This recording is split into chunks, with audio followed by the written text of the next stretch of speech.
Bonjour vous et bienvenue sur votre podcast d'actualité jeux vidéo préféré, Singe pour Podcast, de retour après 1000 ans. 2 mois, exagère pas non plus, après 2 mois d'absence. On avait promis qu'on ferait on avait promis qu'on ferait au moins 2 émissions pour cet été.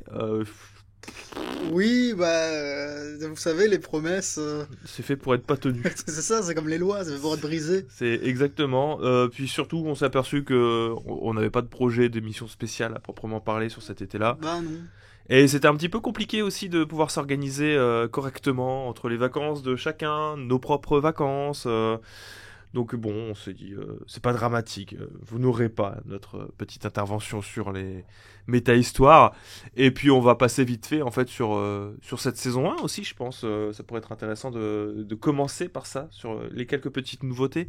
Pas Ouais. très longtemps cependant, je pense, parce que... Encore une fois, si cet épisode n'a pas vu le jour, c'est parce qu'on s'est rendu compte que, à part pour faire un podcast de 10 minutes ou moins, je voyais pas trop l'intérêt. Donc on en a un petit peu discuté, puis on a ressorti quelques petites choses intéressantes. On est toujours sur un épisode par semaine, donc ça va pas changer. Donc on va toujours enregistrer pour ces actualités-là, qu'on va essayer de faire un petit débrief de la semaine en termes de grosses actualités. Et vous verrez qu'on en a eu quelques-unes déjà, rien que sur cette semaine qui vient, puisqu'on va pas vous faire un résumé tout cet été, parce que sinon on n'en a pas fini. Le Patreon va être lié bientôt au Singe Pop Podcast également.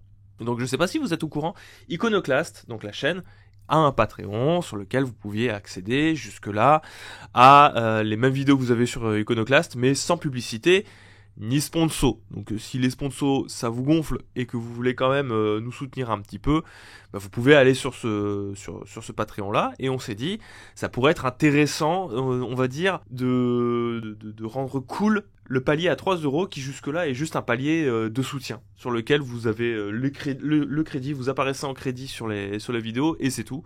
Et on s'est dit que, je sais pas si vous vous souvenez, on avait fait un podcast spécial sur Disco Elysium il y a quelques temps. Déjà maintenant. Ça date.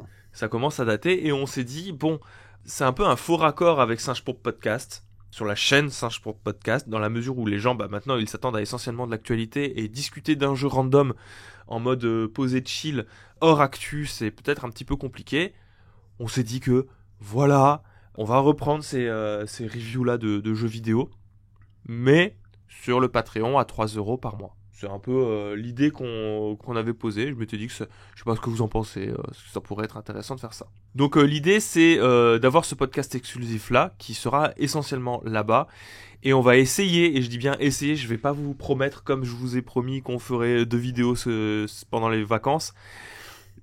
On va essayer de le faire tous les mois. En tout cas, il y a une volonté de le faire mensuellement, mais paniquez pas s'il y a 2 mois de trou, voire 3 mois de trou là-dessus. C'est des trucs qu'on essaye de structurer et que malheureusement, tant qu'on ne s'est pas lancé dans le bain, on ne peut pas assurer un rythme particulier pour ça non plus. Parce que ça demande aussi une organisation toute particulière. Faut que tout le monde ait joué un minimum au jeu. Voilà, rien que ça, je ne sais pas si vous vous rendez compte, 4 personnes qui jouent au même jeu, Ça n'arrive pas. c'est pas facile. Non, mais je vois à quoi on joue dans cette équipe, juste ça n'arrive pas. Oui, c'est compliqué, parce On qu'on a est- tous des préférences et des jeux que les autres ne jouent pas. C'est ce qui fait la force de Singe Pop, quelque part, puisque chacun propose son jeu et puis va parler de son jeu que les autres n'ont pas joué, mais ce qui peut être problématique si on doit en parler à 4, effectivement. tu sais, c'est la prolongation de ce problème que tout le monde a eu, genre au collège ou au lycée, où t'arrives vers quelqu'un, tu parles de tes jeux, mais il joue pas du tout au même jeu que toi. Ouais, Et du coup, vous ne pouvez jamais Oui. parler de jeux vidéo. Je crois que le plus sérieux de nous tous, ça doit être Victor. Parce que, en fait, je vais vous expliquer le problème qu'il y avait eu, que j'ai rencontré. Parce que c'était moi qui avais choisi le jeu à suivre après. Non, c'était Étagère, on devait faire Vous Windjammer avez 2. tous choisi des jeux différents. Bref, il y avait Étagère qui avait choisi Windjammer 2. Et moi, j'avais préparé tout le monde en disant, jouez en avance, on va faire Biomutant. Oui, et je suis le seul à avoir joué à Biomutant. Mais t'as Non, changé. j'ai joué aussi à Biomutant. Ah, tu y as J'ai joué joué aussi aussi. J'ai joué 5 heures, c'était nul, je me suis dit on abandonne. Par contre j'ai dit après on va faire Scarlet Nexus. Et là pour le coup, pourquoi j'ai dit que Victor était le plus sérieux, parce que c'est le seul à avoir fini Scarlet Nexus. Une Et voix, que gros. moi j'y ai joué une quinzaine d'heures. Et j'ai trouvé le jeu chiant comme la mort. pareil. Ça va. Je jouerai pas 2 fois, comme le jeu le demande. J'ai dit que Victor l'a fini, mais il l'a pas fini comme il faut. C'est-à-dire qu'il a fait une voix de Scarlet Nexus. Moi, ça m'a saoulé. Je trouve le gameplay nul. C'est pas le meilleur gameplay du monde. J'aime bien l'histoire, mais... l'histoire le problème, c'est que t'aimes bien l'histoire, mais que l'histoire, elle est compréhensible que si tu fais les 2 plans, les deux runs. Ou alors tu regardes sur YouTube la deuxième. Ou alors comme j'ai fait moi, finalement. Parce qu'effectivement, le gameplay de Scarlet Nexus ne vaut peut-être pas le coup de faire 2 fois le même jeu. J'en suis d'accord. Bref, vous voyez le genre de problématique qu'on a rencontré, donc peut-être qu'on sera un peu plus sérieux. Je vous parle même pas du jeu sélectionné par Elena. Est-ce qu'il y a quelqu'un ici qui a lancé Crusader Kings 3 ? Non. Je l'ai lancé, mais je l'ai éteint instant. J'ai vu qu'il n'y avait pas de bagarre, j'ai fait qu'il fallait se marier avec les cousines. J'ai fait non. C'est important de se marier avec les cousines moi je viens déjà de Picardie, j'ai pas besoin de Crusader Kings pour ça. J'avais déjà 2 jeux d'avance, j'ai essayé de repousser le mariage avec la cousine autant que possible. Finalement, j'ai eu raison, ça s'est pas fait. Mais voilà. On va essayer de trouver un moyen de parler tous de jeux. Peut-être que le choix et l'imposition d'un jeu à tous, c'est pas une bonne idée. Peut-être qu'il faut mieux un choix concerté qui intéresse un petit peu tout le monde, dans un premier temps. Oui, c'est toute une gestion aussi. On n'a pas tous les mêmes emplois du temps. Selon le type de jeu, ça peut être très long. Disco Elysium, c'était une folie en vrai. Il y avait combien d'heures Disco Elysium ? Ouais, mais Disco Elysium, on n'avait rien promis aux gens, donc on pouvait se laisser le temps de le faire comme on voulait. Ce qui s'est passé dès qu'on met des promesses, finalement, je crois que c'est ça le problème. Faut pas mettre de promesses. Ouais. C'est pour ça que je vous dis que ça va être un format à tendance mensuelle. Mais non, peut-être pas. J'ai pas présenté qui était présent. Victor, bonjour. Bonjour. Étagère, bonjour. Salut. Elena n'est malheureusement pas là pour la reprise, mais elle reviendra la semaine prochaine. Mais c'est moi qui partirai la semaine prochaine. Je suis désolé. Je vais dans un lieu secret et interdit que je n'ai pas le droit de révéler. Au rang des nouveautés, je crois qu'il n'y a pas grand-chose, si ce n'est peut-être toujours sur le Patreon, cette envie aussi de proposer le fameux format exclusif en vidéo accessible aux patriotes pour 5€ par mois, qui, on hésite entre des icônes sur du lore ou des icônes un peu plus traditionnelles de 5 à 10 minutes sur des personnages. Il y a des chances qu'on fasse les deux. Sur pareil, une volonté de le faire tous les mois, mais pareil, vous doutez que plus on fait des trucs et plus c'est compliqué de promettre des choses sur un rythme particulier. Surtout que notre rythme est déjà plutôt vénère actuellement. Vous avez fait quoi vous pendant ces 2 mois ? Ça s'est bien passé ? Rien. Je pense qu'on consacrera éventuellement une discussion une autre fois sur ce qu'on a fait sur les semaines d'avant, mais en quelques mots. En matière de jeux vidéo Ouais, en matière de jeux vidéo. En matière de jeux vidéo, j'ai pas joué à grand chose. Je me suis lancé dans les Sly et les Jack sur PS2. Que j'aime Sly. Voilà, c'est ce que je veux déclarer. Je vais reprendre ce que j'avais tweeté au moment où j'ai fini Jack 2. Je suis très content d'avoir eu les Ratchet & Clank quand j'étais petit. Et sinon, c'est un peu la replongée dans les RPG des années 90. Très très Valkyrie Profile en ce moment. Ouais. Voilà. On enchaîne les productions de Square et de Enix. Et toi ? Toi, moi ou moi cet été ça a été très très JRPG aussi. J'ai fait Live, Xenoblade Chronicle 1, j'ai presque fini Xenoblade Chronicle 2, j'ai fait Stray et j'ai fait Tinikin.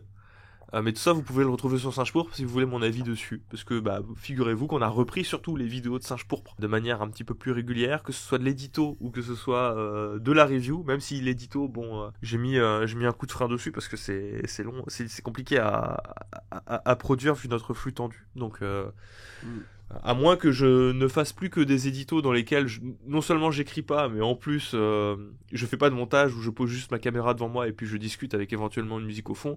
Je vois pas comment est-ce que je peux faire revenir aussi régulièrement des éditos qu'il y en a eu sur cet été, à part de temps en temps. Et là, avec les actualités qu'on a pour cette semaine, il y aura peut-être de quoi faire un petit édito, mais bon, je laisse la parole à Mage. Du coup, qu'est-ce que t'as fait toi Ça se résume à quoi ton été ? C'était maigre, moi, mon été en vrai. Enfin, j'ai joué à Stray, mais tu l'aurais pas dit, je m'en serais pas souvenu. Je vais pas te mentir, ça n'a pas été les jeux les plus marquants de ma vie cet été. Qu'est-ce que j'ai fait ? J'ai joué à Foxhole, quoi. Donc je suis retourné sur un vieux jeu. Et j'ai pas fait grand chose, mine de rien. En termes de jeux vidéo, en tout cas, ça a été compliqué pour moi. J'ai pas trouvé quoi que ce soit à mettre sous la dent. Il y avait toujours Fortnite un peu. Oui, il y avait Fortnite, mais tu vois, quand tu me dis qu'est-ce que t'as fait, j'essaie d'associer les trucs à des nouveaux jeux, quoi. Ouais. Et Fortnite, pour moi, c'est du dépit, tu vois, en mode y aller pour s'occuper. En 2 mois, en tout cas, Fortnite, c'est passé. Ah oui, c'est passé aussi. C'est passé dans la mesure où avec la nouvelle saison, à titre personnel, je l'avais senti venir sur les premiers temps, mais le fait d'avoir ralenti de ouf la courbe de progression, moi ça m'a tué. J'avais plus envie. Bah, moi, je suis allé chercher Dark Vador quand même. Ouais. Le petit skin de la saison, puis après, j'arrête là. Parce que, j'ai dépensé mes V-Bucks dans un skin Vegeta pour être sûr de pas m'acheter un nouveau pass. Ouais. Pour pas me forcer à rejouer. Et là, ouais, je jouerai pas, je pense, avant. À moins qu'il y ait un énorme event avec un mode de jeu ultra stylé. Un gros changement dans le gameplay. Ouais, c'est ça. Je doute que je vais y retourner parce que, bon, c'est cool. Il y a d'autres mais, trucs à faire, quoi. Bah, j'aime bien avoir ma vie et enfin, je retourne toujours dans le.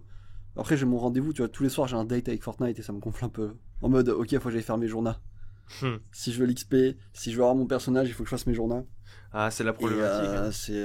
C'est la Après, raison pour laquelle j'ai arrêté Fall Guys. Oui, Ça. bah, tu sais, le problème c'est que moi j'ai fait ça avec Fall Guys, tiens, aussi en parallèle. C'est-à-dire, j'avais Fortnite, donc j'allais faire un date, petit resto, McDo, petit wrap, petit Sunday avec Fortnite, et après, viteuf, j'allais manger une petite boîte de nuggets de 6 avec Fall Guys, et à la fin, t'en peux plus quoi. Il est 22h, 22h30, t'as fini. T'as fini ta journée. Et puis, Ouais, tu te dis, bah alors je vais jouer à quoi? Il me reste quoi? 1h30, 2h à grand max? Mais je suppose que quand t'as une activité, on va dire standard, t'as ton boulot, la journée, etc., et que le jeu vidéo, si tu te le considères comme étant une détente pure et dure, et que t'as pas d'autres trucs vraiment envie de faire, ou même juste t'as pas l'envie ni les moyens en fait de pouvoir faire plus de jeux vidéo que ça, bah je suppose que c'est très très bien. Dans notre cas, prenez pas ce qu'on vous raconte pour argent comptant, dans la mesure où nous, malheureusement, enfin, ou heureusement, il faut qu'on vise la diversité, et pour viser la diversité, on peut pas attribuer autant de temps à des jeux-services style Fortnite ou Fall Guy. J'estime avoir passé 60 très bonnes heures sur Fortnite. J'en passerai peut-être pas plus. À moins éventuellement d'un changement majeur dans le de gameplay. ouf, oui, voilà, c'est. Non, mais c'était bien. Ça nous a pris un peu d'argent, mais c'était bien. Bon, vite fait, hein. C'est surtout Instant Gaming. Oui, mais ça reste de l'argent. Oui, bon, ça ça reste se de voit que t'as pas vu que j'ai acheté un skin Master Chief sur Fall Guy, Non, quoi. je n'ai pas vu. Ouais, ça se voit que tu l'as pas vu, hein, le skin à 15 balles. Bref, vous l'aurez compris, nous, cet été, on l'a pris un peu à la cool. Sauf moi, en fait, je me rends compte que sur 2 mois, j'ai vraiment carburé niveau jeux vidéo. Tu te rends compte que j'ai fait Xenoblade 1 et Mais 2. t'aimes bien te forcer à jouer à des jeux aussi. Hein. Bah, c'est important. Non, c'est important, oui, je suis d'accord, mais. Autant de JRPG à la suite, faut doser, quoi, monsieur. Ah bah, j'en ai d'autres de prévus. Là, j'ai Soul Hacker 2 qui m'attend. Je vois autre chose. Hein. Oui, mais tu vois, je fais des petits jeux entre temps. Il y a eu Stray entre Xenoblade 1 et le 2. Et il y a eu Tinikin en plein milieu de Xenoblade Chronicle 2. Oui, non, tu l'as speedrun, Tinikin. Même moi, j'ai pas fini. Hein. Tinikin, c'était vachement bien. Faudra que j'en parle sur Singe pour bientôt. Bref, cette semaine, en termes d'actualité, c'est assez dense. On aura toute la partie en bref. Je vais pas vous dire ce qu'il y a en bref, c'est le principe de en bref. Un nouveau trailer de Pokémon, qui était plutôt intéressant.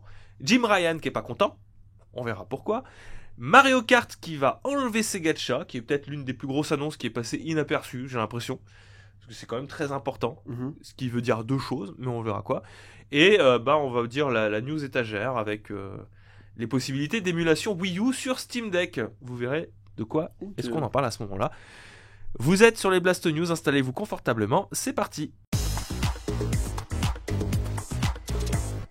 En bref, cette semaine, à quoi avons-nous eu droit? À du Cyberpunk 2077. Oui, j'ai l'impression qu'on en parle à chaque actualité. Ouais, ça commence à devenir redondant. C'est marrant parce qu'à chaque fois, il me revient au visage, mais comme un boomerang. Là, la dernière fois que j'ai. Alors que tu n'y as pas joué et tu mais veux non, pas. non. Là, c'est pas que je veux pas, c'est juste que c'est pas, ça m'attire absolument pas. Ouais. La dernière fois que j'ai allumé ma Xbox, c'était hier, j'ai vu qu'il y avait un de mes meilleurs amis de l'époque du collège. Je suis toujours pote avec. Même de l'époque de la primaire, en fait. On se connaît depuis, je sais pas, 20 ans. Lui, il est encore sur Cyberpunk. Et je me demandais pourquoi. Et je t'en prie, cette histoire de DLC. Bah oui, parce qu'un tout nouveau DLC va débarquer en 2023. Donc le premier DLC du jeu va débarquer. Il s'appelle Phantom Liberty. Il y a Keanu Reeves qui va revenir dans son rôle de... Keanu Reeves. De Keanu Reeves. De Johnny Vraiment. Silverhand. De Jean-Jacques Main d'Argent. C'est ça, Johnny? Non, oui, c'est ça, oui. Johnny, c'est quoi l'équivalent? C'est Petit Jean? Petit Jean, ouais, on va dire. allez. Petit Jean Main d'Argent. Petit Jean Main d'Argent, c'est marrant quand C'est même. moins rock tout à coup, hein, mais on prend. C'est moins rock'n'roll, mais c'est pas grave. Si vous êtes intéressé, je vous invite à aller voir le trailer. Personnellement, je suis toujours en froid avec Cyberpunk 2077. Faudrait que je m'y remette, hein, mais pareil, est-ce que j'ai vraiment envie d'investir 30 à 40 heures de ma vie Moi, Alors que j'attends je encore 30 à Cyberpunk, 40 heures, mais tu l'as pas fini. j'attends Cyberpunk 2077 Remastered. Oh. C'est comme ça, le jeu il sera fini au moins. Je veux pas attendre la version PS5 déjà. Si c'était Naughty Dog qui sont occupés, peut-être que tu l'aurais dans pas si longtemps que ça, mais je crois pas. Hein. Non, mais en vrai, c'est sympa, mais juste. Est-ce qu'on finirait pas la roadmap avant d'y jouer? Bah, faudrait déjà commencer par finir la roadmap. Parce qu'il me semble que les versions PlayStation 5 et Xbox Series ne sont toujours pas encore tout à fait au point. Oui, c'est pour ça. Elles sont arrivées, hein, mais c'est pas... Enfin bon, si ça vous intéresse, c'est un DLC narratif et connaissant malgré tout CD Projekt, puisque ça fait partie aussi de leur communication, il s'agira très certainement d'un gros DLC façon Blood and Wine ou comment c'était déjà le premier sur Witcher 3 Il y a eu Blood and Wine et j'ai oublié. Evan machin truc, non? Evan Non, Sword, c'est autre Evan chose. Sword, c'est FF14. F14. Moi j'ai imaginé un Stone truc. machin? Stone Océan? Ah, non. Stone Ocean, non. Oh, tu fais vraiment tous les trucs supplémentaires, mais on n'y est pas. Non. Moi je crois que je... Daemon is Unbreakable, ouais, tout à fait. Écoutez, moi je suis trop dans la Wibri pour pouvoir m'intéresser à du cyberpunk occidental là. Ah bon? Bah ils disent même pas Daijobu Gambatte, alors forcément ça m'intéresse pas. Daijobu Gambatenia, hein. T'as dit le maître de ton personnage de Donjons et Dragons. Bref, Les arrivées et les départs du Game Pass. ouais, c'est triste un peu. Bah c'est triste, non. Disons que moi Il y a j'applique... FF13 qui s'en va. Oh. Oh, super, j'aurai l'occasion de continuer à ne pas y jouer. Tu sais que j'ai le platine sur ce jeu. Oui, bah moi aussi. C'est terrible. Oui, mais moi j'ai pas pris de plaisir à y jouer. Pourquoi tu as fait ça? C'était l'époque où, et encore je dis j'ai le platine pas sur le profil que j'utilise maintenant, c'était l'époque où je venais de m'acheter une PS3, j'étais pris dans le délire des trophées et des succès, j'avais le temps, hein, j'étais au lycée, et je me suis dit, allez je vais faire ça. Tu vois, C'est parti. j'ai le temps. Par rapport au Game Pass, pour revenir sur l'actualité, les départs, je me dis pas que c'est triste, je me dis que c'est pas pleure parce que c'est fini, c'est souris parce que c'est arrivé, tu vois. Le verre à c'est moitié beau. plein. Bah du coup c'est comme ça, tu peux le voir parce que je pense que bon j'ai pris FF13 tu vois pour rigoler, mais dans les faits c'est peut-être Plague Tale Innocence qui est le départ le plus triste de Ouais, l'histoire, dans la Plague- mesure où il était là depuis le début du Game Pass. C'est ça, Plague Tale Innocence s'en va, Mighty Goose s'en va, Skatebird s'en va, The Artful Escape s'en va aussi. C'est des jeux qui sont pas d'envergure aussi importante que Final Fantasy XIII, bien évidemment, mais c'est des jeux que, tu vois, je les voyais passer et je me disais, oh, ils sont là, je suis en sécurité, je suis confortable, j'y Je jouerai sais où un je jour.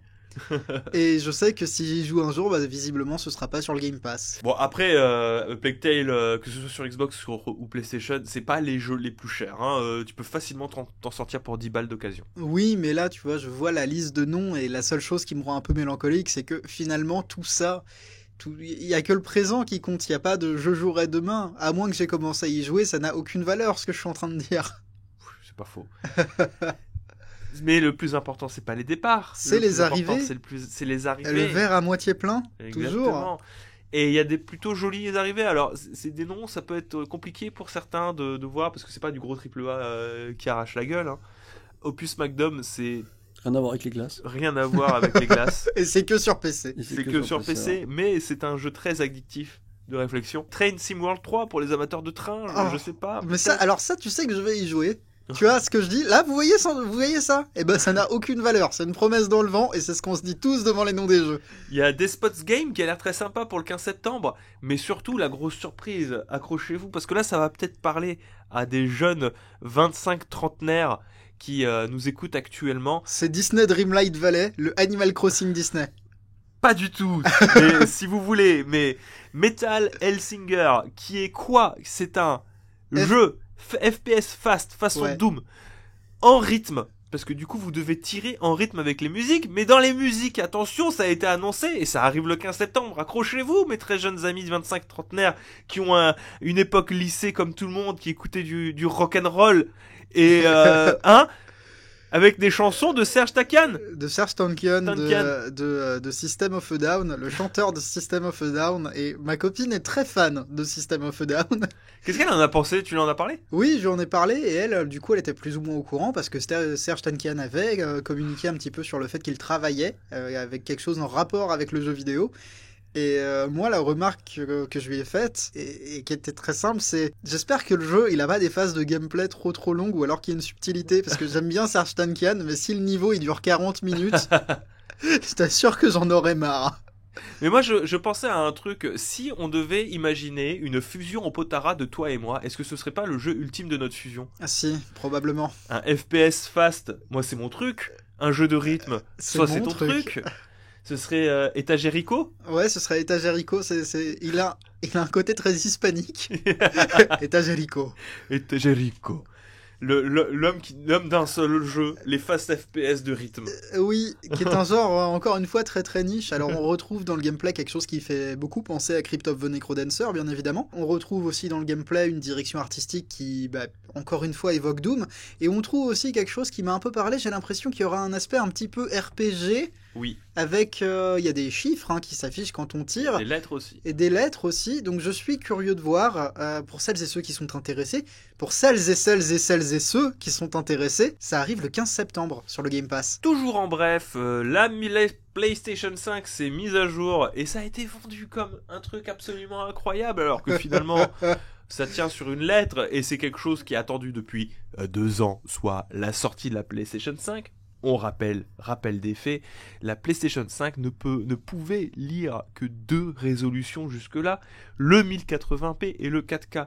Or, il y a énormément de personnes qui n'ont pas de télévision connectée et donc n'ont pas de télévision 4K et jouent sur un moniteur et finalement la définition idéale de tout bon joueur, de toute bonne joueuse PC sur un moniteur, c'est le 1440p, parce que tu as la distance idéale, tout ça, c'est très joli, c'est mieux que le 1080p, mais la 4K servira à rien, parce que sinon il faudrait un écran trop grand.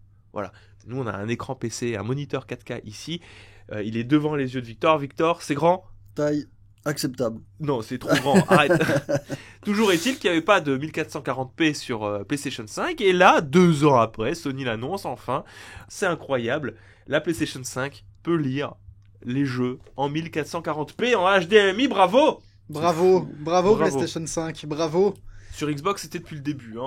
Oui, bref. Oui, mais on Mais lance pas de guerre. la question n'est pas là. On fait pas la guerre ici. Ça arrive après, c'est les news d'après. Ça. Sachant que c'est pas tout à fait parfait non plus, parce que je sais pas si vous savez c'est quoi le VRR, le taux de rafraîchissement variable. J'écoute. C'est en gros le rafraîchissement de votre écran qui peut varier en fonction de la résolution pour savoir, pour que ce soit le plus clean possible sur votre écran en termes de fluidité. Il ne prend pas en charge le 1440p, donc vous êtes un peu baisé de toute manière. Si vous êtes sur un écran 1440p, vous avez la moitié des opportunités qui vous soufflent sous le nez. Mais un peu triste. Mais mon bon Florian, tu ne t'es pas arrêté sur la feature de cette mise à jour qui pourrait t'amuser le plus, toi qui es obsessionnel du rangement? Si, je te laisse l'expliquer du coup. Ah, l'optimisation du rangement de collections de jeux vidéo par la création de dossiers, ou plutôt comme Sony les appelle, les game lists. C'est quelque chose... Alors, c'est purement anecdotique, on est sur une mise à jour qui relève du quality of life, bien évidemment, mais ça permet d'organiser des collections de jeux vidéo. Alors, ça servira surtout aux gens qui sont dans des situations dans lesquelles ils amassent des centaines de jeux, c'est-à-dire nous. Moi, je trouve que c'est bien, mais... PlayStation, s'il te plaît, c'est bien de le faire pour nos propres catalogues. Mais il faudrait peut-être un jour réorganiser le PlayStation Plus Premium aussi, parce que putain, c'est le bordel, hein. Quand tu passes d'un Game Pass ultra bien organisé, où tu peux chercher des jeux en fonction de leur genre, par ordre alphabétique, en fonction de qui l'a créé, etc., sur quelle console, à l'horreur que c'est de la liste de jeux PlayStation, juste à peine triés de A à Z, mélangeant et les jeux PS4, et les jeux PS5, et les jeux PS3 streamables, et les jeux PlayStation Portable, et les jeux PS1, je vous avoue que c'est pas ultra lisible, hein. Faut s'y connaître, faut avoir envie de chercher un jeu sur le catalogue PlayStation Plus Premium. Moi, le commentaire que je retiens sur le Game Pass, c'est que quand ils ont fait appel à des traducteurs, ils ont sans doute fait appel à des traducteurs qui n'étaient pas familiers comme on l'est avec le jeu vidéo, et c'est pour ça que Dungeon Crawler dans le Game Pass a été traduit en chenille de donjon. Moi je trouve c'est beau. Et j'aime chenille de donjon, ça reviendra. Je trouve ça très très beau, moi personnellement. Je préfère employer ce terme-là. Le terme de chenille de donjon. Il faut une revalorisation francophone du lexique de jeux vidéo. Et je pense qu'on peut transformer les roguelites en comme rogue. Les comme rogue ou des rogues légers. Les rogues légers. Ouais, les rogues légers et les comme rogues. Les rogues légers. Ah, rogue léger, c'est pas mal. Mais c'est pour les roguelites. Ah bah oui, bien sûr. Mais les roguelikes, c'est comme Rogue, C'est comme... Oui, oui, bah oui. Comme voleur. comme voleur. Comme Oui, voleur. mais du coup, Rogue, c'est le jeu, donc tu peux pas le traduire. Mince. Il faut retraduire Rogue. Allez, vous êtes prêts pour la première news? Bien sûr. C'est parti. Notre première actualité de la reprise de la saison 1 des Singes Pourpres podcast concerne du coup le trailer Pokémon. de Pokémon. C'est pas la première fois, je pense, que vous nous entendrez parler des trailers de Pokémon parce que avec la sortie prochaine des jeux, la communication va s'accélérer de ouf. Bien évidemment, jusqu'à ce que ça devienne un petit peu étouffant. Ça dépend du point de vue, mais ça commence déjà à être un petit peu étouffant dans la mesure où moi, la dernière fois que j'ai vu ce genre de communication, c'était sur Pokémon Soleil et Lune, et je me souviens que la communication, on met de côté le débat qu'il pourrait y avoir sur l'appréciation de Pokémon Soleil et Lune, toujours est-dire que la communication a été horrible dans la mesure où tu savais déjà à peu près tout du jeu une fois que le jeu est arrivé. Si tu regardais régulièrement Oui. les trailers, Game Freak et Pokémon Company avaient tout fait pour que vous sachiez tout du jeu avant qu'il ne débarque. Pour moi, c'était problématique, et on retrouve un petit peu de cette communication dans la mesure où on en sait un petit peu plus et on a l'impression qu'ils veulent plus tellement laisser de place à la surprise, tu vois. Là, on a eu énormément d'éléments d'histoire qui ont été présentés, notamment les deux teams qui sont présentes, Team Star, je crois, Oui, c'est ça. C'est ça, Star et je sais plus quoi. je sais plus quoi, qui seront présentes. On a vu que vous pourriez vous balader dans le monde ouvert, qu'il y a l'air d'avoir une petite réflexion sur comment les Pokémon peuvent interagir entre eux, notamment avec cette histoire de Pokémon dominant qui revient et qui ont un rôle dans, on va dire, la flore locale. Un petit peu, vaguement. On n'est pas au niveau de Monster Hunter, mais petit à petit, on commence à se rapprocher d'essayer d'apporter des notions de vie dans le monde ouvert de Pokémon. Et je trouvais ça plutôt intéressant. L'autre truc intéressant qui a été rajouté en dehors de toute cette histoire, je trouve, ça a été la possibilité de pouvoir balancer un Pokémon et de le laisser combattre tout seul pendant que tu vas faire ta vie ailleurs. Ça, c'est beau. Ça c'est beau parce Ça, que c'est du coup, bien. C'est mon option de combat rapide de RPG, ça. Ça, je connais, ça. on n'est même plus sur le combat rapide là. C'est pas de, enfin, tu t'as rien à foutre. C'est au combat C'est pas auto. faux. C'est le combat auto. Le Pokémon, il va s'entraîner tout seul. Ça va être très très bien pour entraîner des Pokémon, je pense, pour pouvoir farmer comme pas possible, ou tout simplement pour celles et ceux qui veulent entraîner leur bestiole pour faire une équipe optimisée. Je trouve que c'est plutôt pas mal. Je trouve que il y a certains qui pourraient se dire si c'est couplé avec la possibilité de désactiver le multi-exp, ça peut être une option pour jouer sans multi-exp, mais quand même se simplifier un peu la vie, mais la rendre plus cool, tu vois, parce que c'est Oui. une option de qualité of life finalement. C'est pas une question de rendre le jeu difficile ou facile, c'est une question d'offrir une option qui, C'est ça. sans facilité, rend plus agréable la chose. Ça peut rester difficile, hein, malgré tout. T'es pas forcément tributaire de ça. C'est ça. Non, mais c'est intéressant. Moi, ce qui m'intéresse le plus avec ce nouveau Pokémon, c'est la minimap. Ouais. Oh, je suis tellement content d'avoir une minimap dans Pokémon. Pourquoi? Parce que on a... mais c'est un sujet à débat, hein, ça, la minimap dans les jeux vidéo, et comment faire de la minimap plus qu'une une simple béquille. Mais parce que dans Pokémon, il y a des... offrir aux joueurs une minimap, c'est peut-être offrir aux joueurs l'occasion d'avoir une chasse aux Pokémon plus difficile. C'est offrir une exploration qui fonctionne mieux. Et par conséquent, peut-être offrir une surface plus grande. T'es content d'avoir une minimap, cela dit. Et je suis content d'avoir une minimap, parce qu'on verra comment c'est géré après. Est-ce que ça aura un rapport avec que l'exploration? Est-ce qu'on pourra afficher des... Est-ce que on aura des outils qui viendront faciliter le pistage des Pokémon, hein, tant qu'on est dans le parallèle Ça a l'air avec Monster d'avoir été Hunter. annoncé, hein, ces idées de pistage. Est-ce qu'on serait dans une option de gameplay qui serait telle qu'on a que la minimap se développe de plus en plus, étant donné qu'elle est en rapport avec un outil Pokémon qui te permettrait de trouver des objets via la minimap ou des points d'intérêt? Et je ne sais pas, mais dans tous les cas, je suis très content. Peut-être des trésors à chercher, tu sais. Ouais, peut-être des trésors à chercher. Des Pokémon en particulier. Oui. Non, mais pourquoi pas. On a vu des nouveaux Pokémon que je trouve plutôt jolis. Je Donc, suis fan de ce crabe. Le crabe est cool. Craparois. Je l'aime.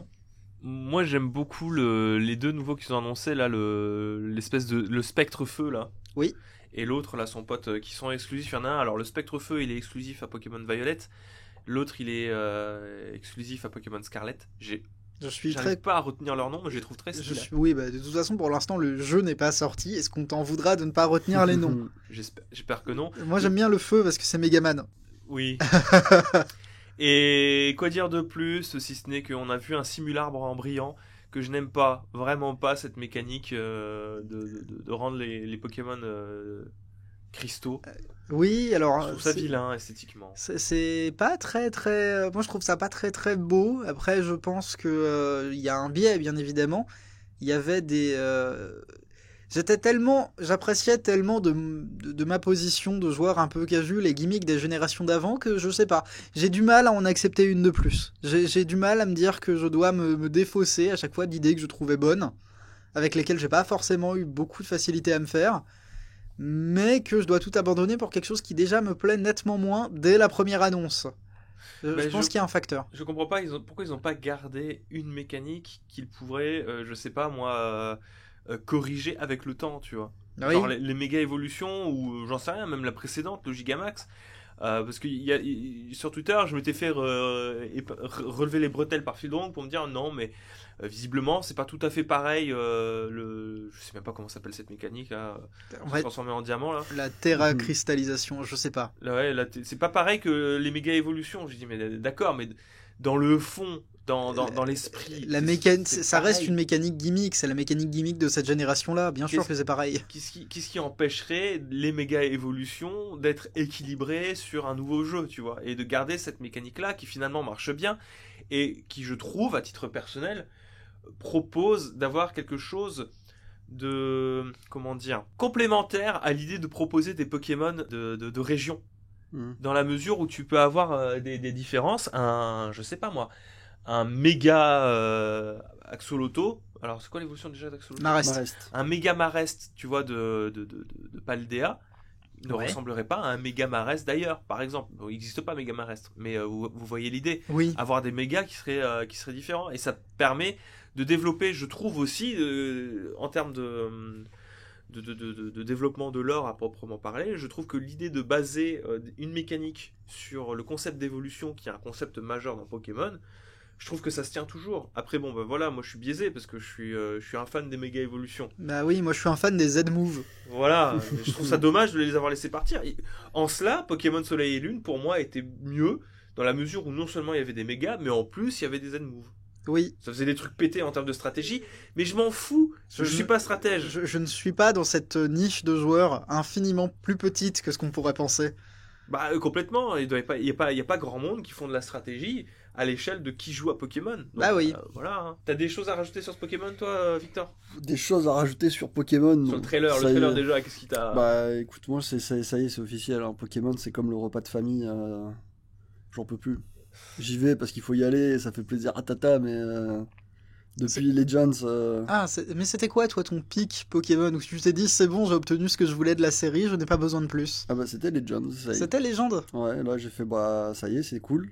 Puis ça m'a saoulé à la fin et j'ai fait, ça y est, j'en peux plus. Et là j'en suis à un stade où je regarde ça, bon ça me fait ni chaud ni froid, c'est cool. Nouveau skin. Ils ont pris les méga évolutions, ils ont mis un skin cristal dessus. Ils ont pris la Team Rocket, ils ont mis un skin dessus. Là c'est des élèves, ils sont pas trop méchants. Bon, je crois que ça y est, j'ai passé une étape de non-retour là pour moi, pour Pokémon. Hein. C'est fini?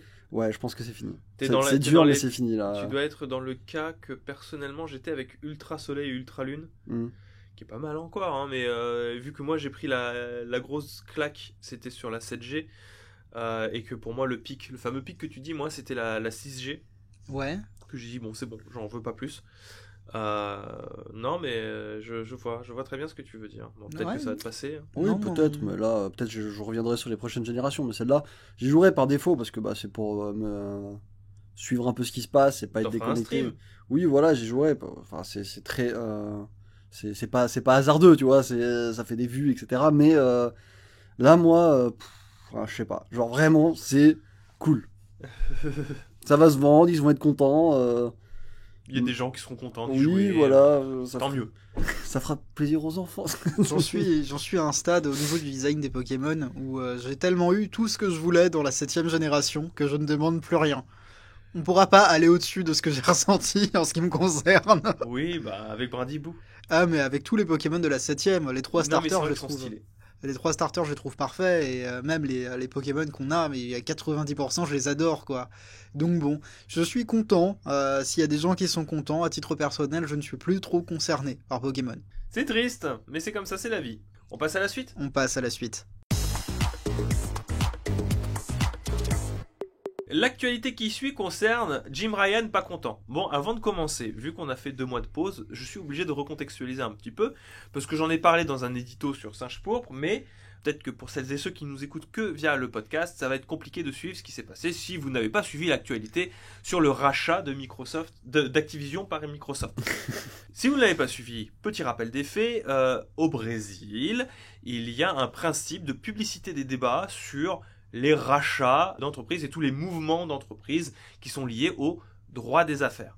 Donc, par ce principe-là, vu que l'achat de Activision par Microsoft passe devant chacune des cours d'affaires au monde, en tout cas sur les principaux marchés du jeu vidéo, le Brésil a diffusé les discussions qu'il y avait vis-à-vis de savoir si ce rachat serait contraire à une concurrence loyale ou non. Il en est ressorti sur l'essentiel des acteurs du jeu vidéo, presque tous les acteurs du jeu vidéo qui ont leur mot à dire là-dessus, en tant que témoins de ce rachat, on va dire, que ça va, c'est un gros morceau, Activision, mais c'est pas, ça va pas ruiner tout le monde, et tout le monde pourra se créer, enfin tout le monde est capable de créer une IP équivalente à Call of Duty, puisque en l'occurrence c'est Call of Duty qui est au centre des débats.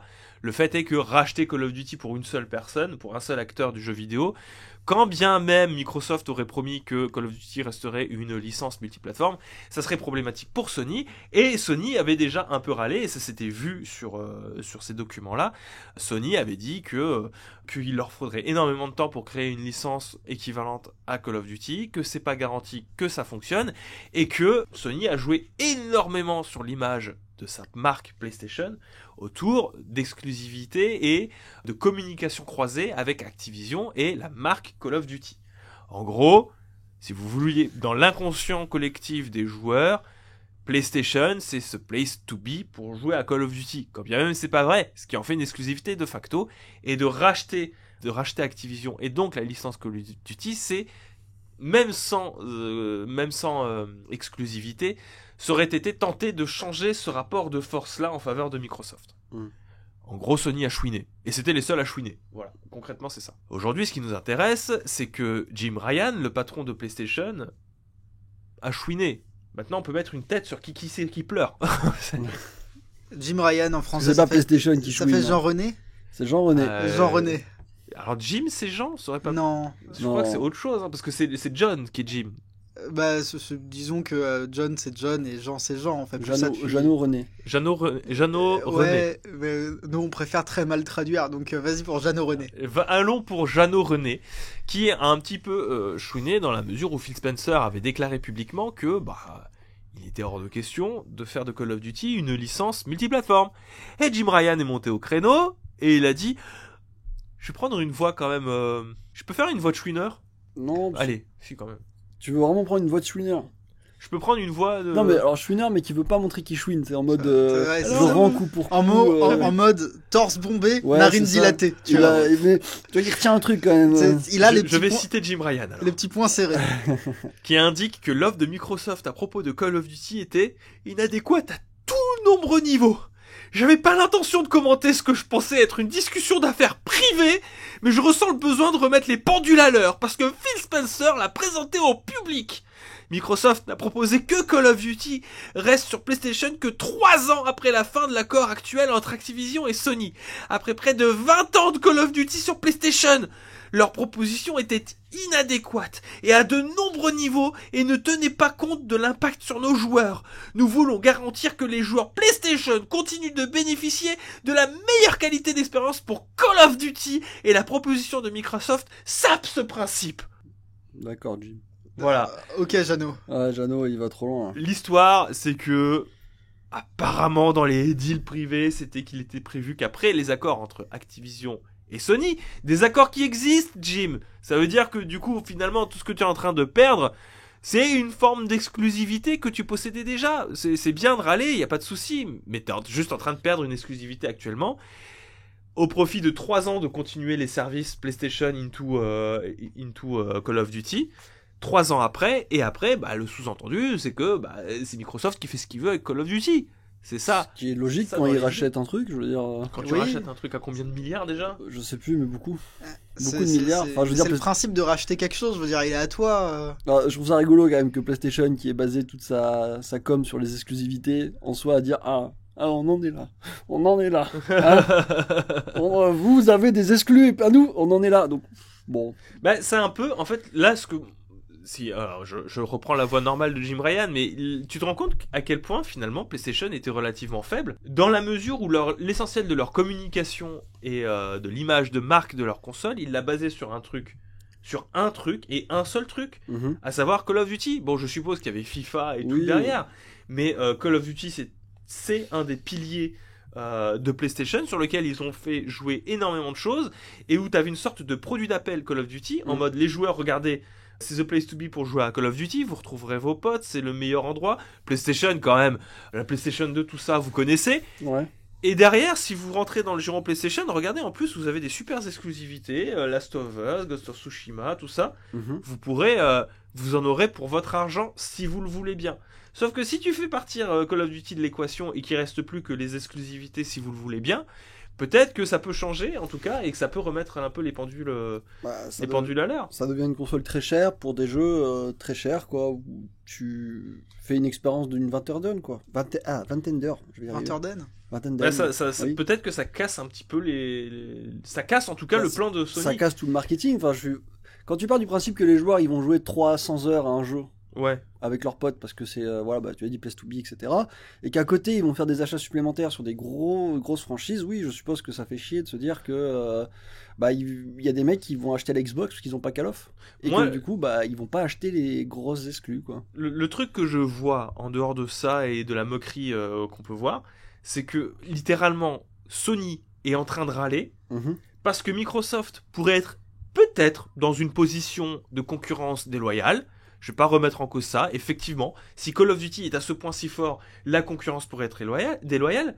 Mais du coup, Sony est en train de râler sur un truc qu'il faisait depuis le début, à savoir faire une concurrence déloyale en possédant un rapport privilégié avec Activision et la licence Call of Duty. Oui, c'est juste ils l'ont pas, ils les avaient pas rachetés, donc c'était leur petit bouclier excuse en mode non, regardez, ils sont partout, mais ils avaient des rapports privilégiés dont ils se cachaient pas, quoi. Donc je veux dire, pour moi, ça reste la même chose. J'ai vu beaucoup de gens dire que Jano défendait sa société, que c'est normal, ses intérêts, mais là, pour moi, il défend rien du tout. Il dit juste d'accord.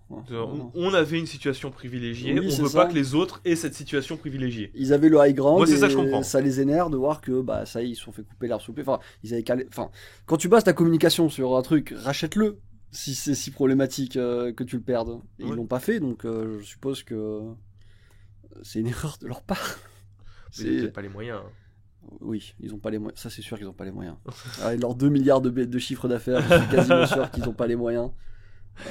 T'en penses quoi, toi, étagère, du coup ? Pas grand chose. Moi, tu sais, je trouve la démarche rigolote. Moi, j'imagine vraiment Jeannot René, petit point serré, la petite larme qui coule, mais c'est des débats. C'est une situation dans laquelle, là, l'enjeu, il nous dépasse complètement. Je vois mal comment défendre qui que ce soit sans être dans une position genre mais pourquoi tu défends cette société milliardaire? Oui, c'est ça, qu'est-ce que tu veux que je dise Qu'est-ce que... Il y en a une qui a acheté un truc et l'autre qui a pas acheté. Oh non, le pauvre milliardaire! Oh. Mais du coup, vous vous rendez bien compte que c'est une chouinerie entre deux... Enfin, oui. C'est des gamineries entre deux milliardaires, quoi. C'est d'une puérilité absolument sans nom. Je veux dire... Détendez-vous, les gars! Phil Spencer a pas trash talk, non? Non, il a pas trash talk. Oui, d'accord, je croyais qu'il se clashait. Non, il se clash pas. C'est un peu une forme de clash. Disons que Jim Ryan l'a mal pris, que Phil Spencer révèle des discussions privées. Moi, j'aime bien qu'il révèle les discussions ouais. privées, je veux dire, c'est important de savoir ce qui se passe. Ouais. Au contraire, je trouve ça encore plus chouineur de dire ah ouais, tu veux le bis le dire à tout le monde. Enfin, je trouve ça, pour moi, ça me semble logique qu'on sache un peu ce qui se passe et parce que ça reste un peu obscur ce genre de domaine. Dans la mesure où finalement le truc qui nous concerne le plus dans l'histoire, c'est de se rendre compte que oui, Sony a abusé pendant toute l'ère PlayStation 4 d'une position dominante. Ouais. Et que moi je suis désolé, je peux pas. Dites-moi le contraire, hein, peut-être que je me trompe. Moi, mais moi je peut-être peux que je me trompe. Hein? Oui, mais Rien, t'as dit rien, que c'est bon. continue. Je peux pas m'empêcher de voir que Sony dit non mais nous on avait une position dominante, on veut pas perdre notre position dominante. Oui, bah c'est ça. Hein. Ouais, Mais- je pense que ce qui l'énerve, c'est aussi que ce soit Phil Spencer qui posait la main sur la tête des joueurs PlayStation et qui dit vous inquiétez pas, vous l'avez encore pendant 3 ans. Alors que il aurait peut-être voulu dire aux joueurs on a négocié, tu vois, alors que c'est pas eux qui décident quoi que ce soit. C'est peut-être ça qui le trigger le plus dans l'histoire. Bon, on va voir ce qu'il en sera, hein, si Activision va être complètement racheté ou pas. Je sais pas si vous aviez vu passer ça, mais apparemment c'est la cour anglaise qui pose un peu de problème et qui dit qu'il peut y avoir des risques pour la concurrence déloyale, effectivement, d'avoir fait ce gros rachat-là. Moi, à titre personnel et purement personnel, encore une fois, comme c'est une bataille de gros richoux, ça me fait juste prendre ça Oui, au ça ridicule. fait, c'est ça, ça fait souffler du nez. On va pas s'amuser à défendre des méga brands multimilliardaires, c'est bon. Mais je veux dire qu'il y a un gros rachat de cet acabit-là. Quand à côté de ça, t'as des Embracer Group ou des Tencent qui rachètent à Oui, tour genre de discrètement, bras, des, discretos, bon. Des petites parts, petit à petit, tous les 3 ans, et qu'à la fin ils sont majoritaires, personne chouine pour ça. Quoi. Alors, Tencent est pour l'instant à 49,9% des parts d'Activision. Ouais. Pas d'Activision, de Ubisoft. Ubisoft. Ouais, donc, et personne est là en mode oh, concurrence déloyale. Epic Games a été racheté conjointement par Sony et Tencent à hauteur de 30%. Mais je suppose que là ça n'a rien de déloyal. Mais là, c'est pas déloyal, Mais parce franchement. qu'il y a deux sociétés, tu te rends compte, il y a Tencent Ouais, et Sony. ils sont deux. Deux Deux méga amis. trucs, deux amis. Non, mais il y a rien, c'est juste des potes, tu Oui, vois. voilà, donc Ouais, c'est ça. Bah, non, bien sûr, mais c'est déloyal quand ça arrange. Hein. bon, Je suis désolé. Hein. À ce stade, n'importe quel rachat est déloyal. L'attitude de Sony en ce moment, bon, c'est moi qui suis. Je ne suis qu'un homme, mais on n'oublie pas que l'augmentation du prix de la PS5 de Oui, 50 euros. C'est déloyal aussi. Juste Non, que- non, non, ce qui était déloyal, c'était finalement que Phil Spencer communique et dise ah non, pas nous. Je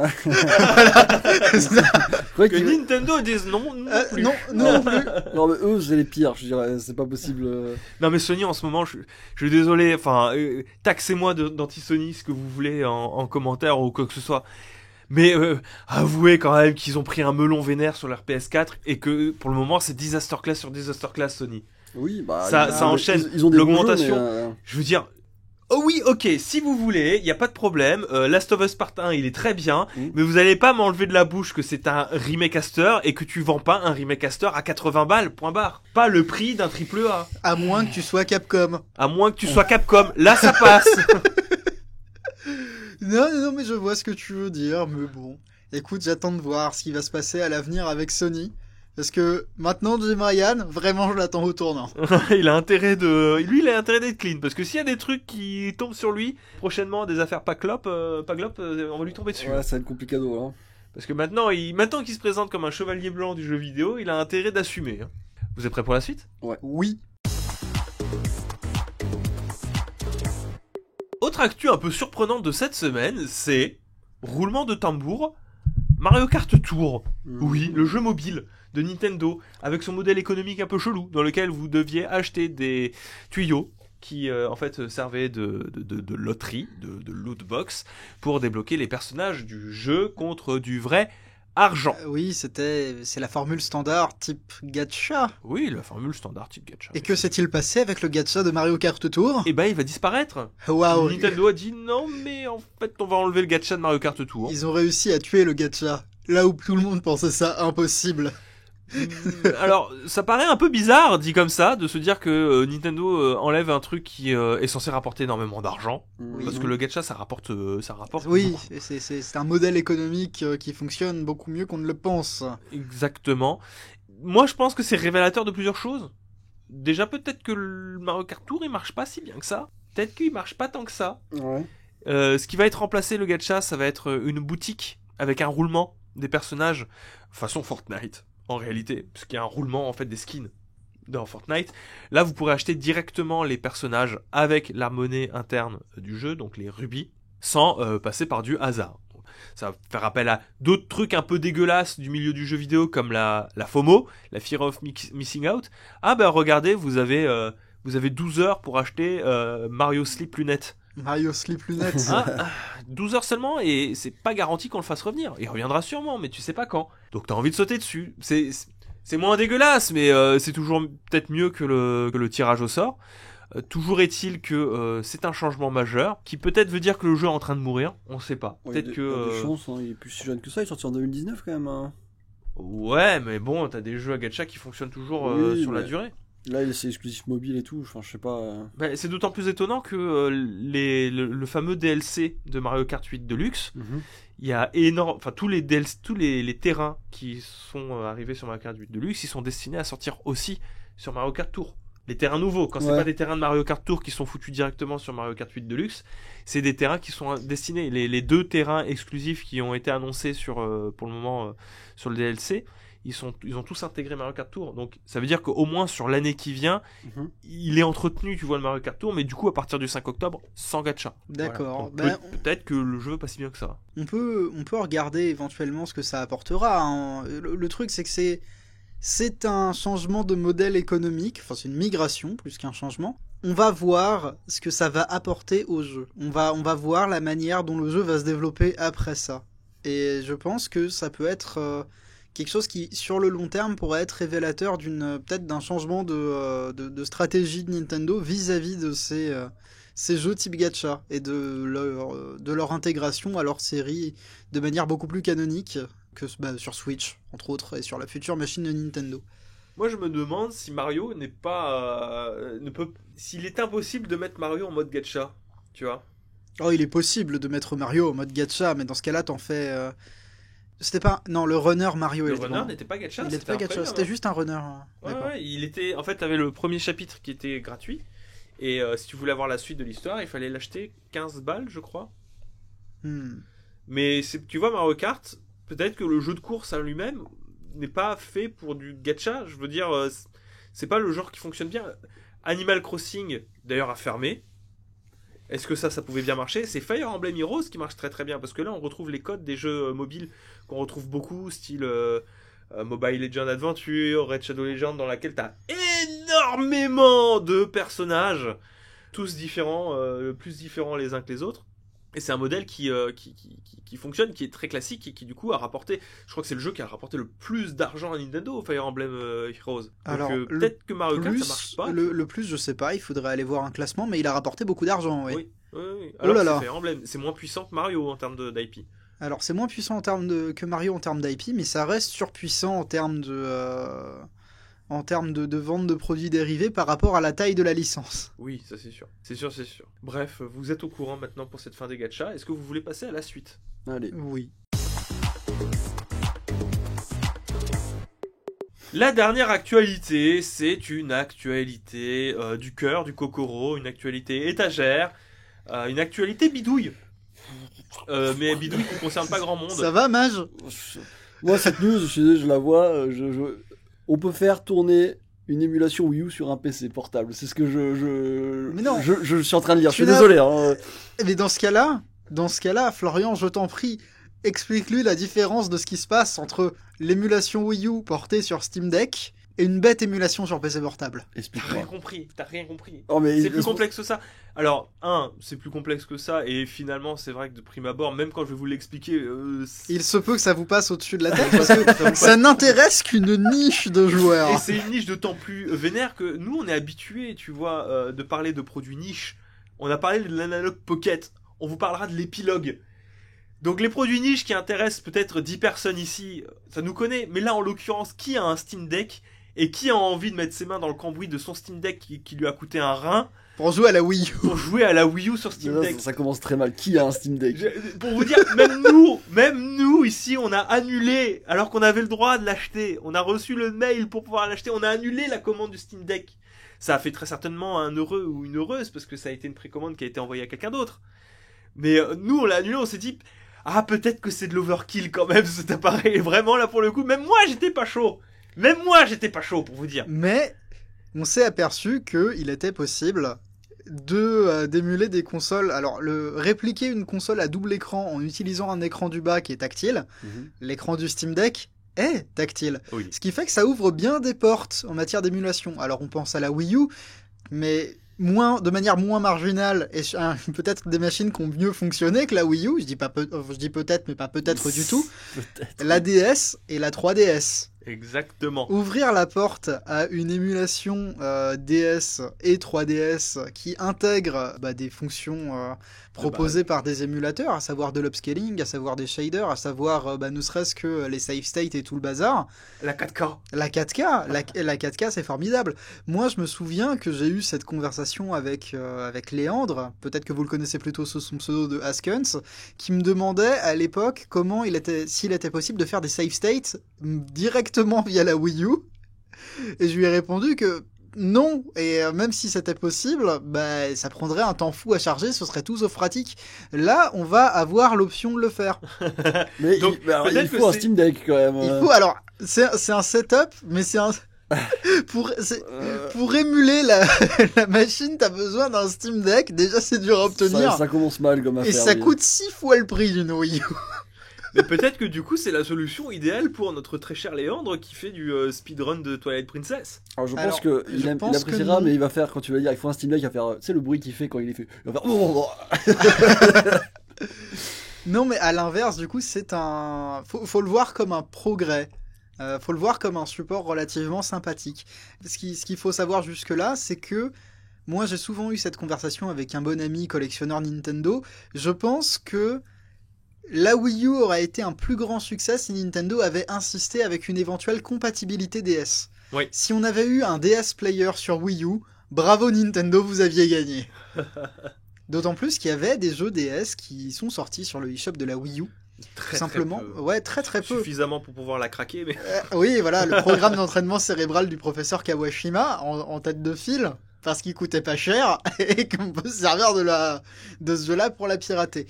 Mais que, à l'heure actuelle, vous pouvez installer, je pense, l'immense majorité des jeux DS sur une Wii U et vous en servir pour avoir une émulation. Alors une émulation qui est loin d'être aussi bonne que celle qui est proposée par le Steam Deck, ne serait-ce que parce que c'est pas aussi flexible qu'un Steam Deck, mais qui permettait de jouer, à mon sens, dans de bonnes conditions, parce que vous aviez un écran et un deuxième écran qui était tactile.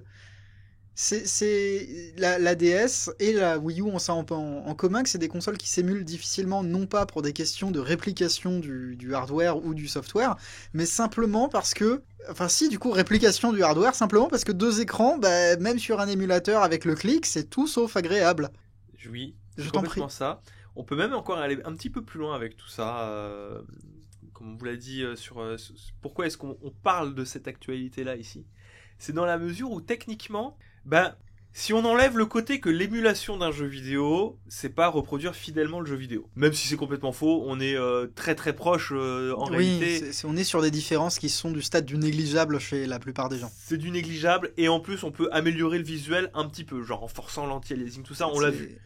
Mais, ce qui est rigolo, c'est que techniquement, sur le papier, jouer sur Steam Deck en émulation Wii U peut vous proposer une meilleure expérience que jouer sur Wii U. Pas déjà juste visuellement, mais aussi en termes de latence, etc. Pourquoi ? Parce que la Wii U, qu'est-ce qui se passe ? C'est la console qui fait tourner le jeu, qu'elle affiche sur la télé, et ce qui se passe sur votre gamepad, c'est du streaming du second écran. Ce qui n'est affiché en bas sur votre second écran, ce n'est pas le gamepad qui le fait tourner. Il ne fait que le streamer. C'est toujours la Wii U qui s'en occupe de calculer ce qui se passe sur l'écran. Or ici, ce qui se passe, c'est que vous allez brancher un câble HDMI sur votre Stream Deck directement sur votre écran, que ce soit un moniteur ou un PC. C'est le Stream Deck qui va calculer... Le Steam Deck. C'est le Steam Deck qui va calculer le jeu sur le Steam Deck et qui va envoyer le flux vidéo non pas par streaming mais directement par câble HDMI sur votre écran. Comme une Switch, vous me direz. Mais le flux, le fait qu'il soit renvoyé et qu'il ne soit plus streamé, vous permet d'avoir une bien meilleure qualité au fond et d'avoir un second écran qui est directement calculé sans perte de temps en fait et sans latence présente entre le Steam Deck et ce qui se passe à l'écran. Même si c'est complètement négligeable sur Wii U. Mais dans les faits, le fonctionnement est meilleur que sur une Wii U de base. Et ça, je trouve que c'est fou. Non, mais c'est assez impressionnant. Ça fait plaisir de voir que les gens font progresser des hardwares qui sont vieux et mal aimés. Parce qu'on peut parler de hardware vieux et mal aimé quand on parle de la Wii U. Et maintenant, si vous voulez vous faire un petit peu plaisir en supplément, pour toutes celles et ceux qui attendent le magasin virtuel GameCube sur Switch, sachez que Steam Deck fait aussi tourner en supplément l'émulateur Dolphin. Très très bien. Donc, si vous avez 700 balles à mettre quelque part et la chance de pouvoir être tiré au sort pour pouvoir précommander le truc, bah écoutez, faites-vous plaisir, ça fait partie des trucs en plus de pouvoir faire tourner des jeux PC.